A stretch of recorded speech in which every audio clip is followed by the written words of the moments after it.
Alrighty, let's get into a little trade recap ski of June 5th, 2026. Alright, let's get into it. So, I caught this nice trade during New York AM. It was a 1 to 1.22 RRs. It was a short, and I had a break even on MES before. But, let's get into it. So, on the higher time frame, we have been dumping for the past, day or two. And we've been disrespecting bullish gaps and respecting bearish gaps, right? So going into market open, I kind of wanted to see this kind of move. I wanted to see a Judas swing taking out liquidity, and then maybe a continuation short down to some liquidity down here. That was kind of my bias that I wanted to see.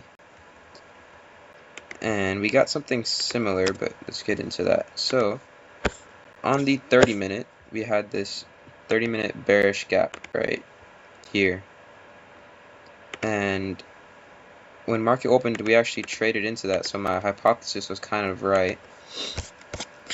But what happened is we traded into that 30-minute gap and we had a nice 1-minute inversion over here. So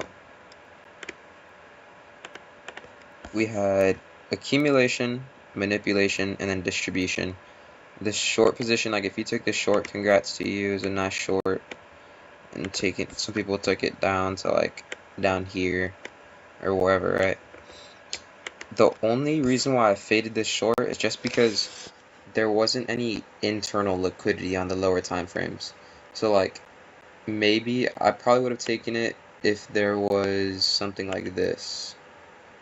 If liquidity was generated like this and then manipulated, then I probably would have taken this, because we have these highs here that can get swept. In this case, we generated liquidity with highs here, so it went like this way. But if we would have generated like that, and we generated a bunch of internal structure lows that could be swept out, then I probably would have taken it. And honestly, there was an hourly ITL that was somewhere down here that I could have taken it to as a target, but I wanted more internal structure here for liquidity. But it was a good trade though. If you took that, congrats.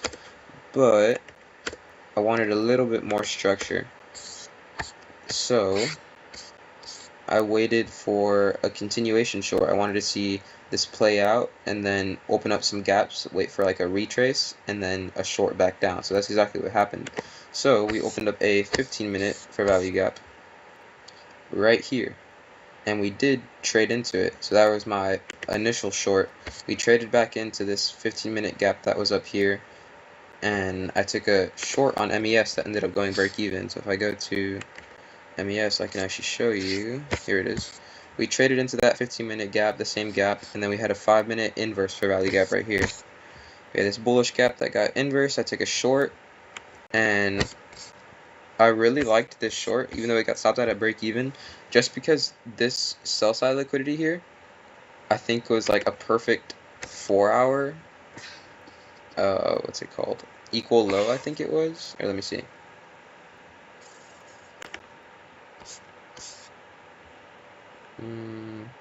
Yeah.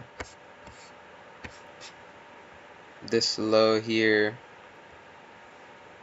was, this low right here was equal to this low right here. So I was targeting equal lows. We entered a 15-minute gap, had a 5-minute inversion.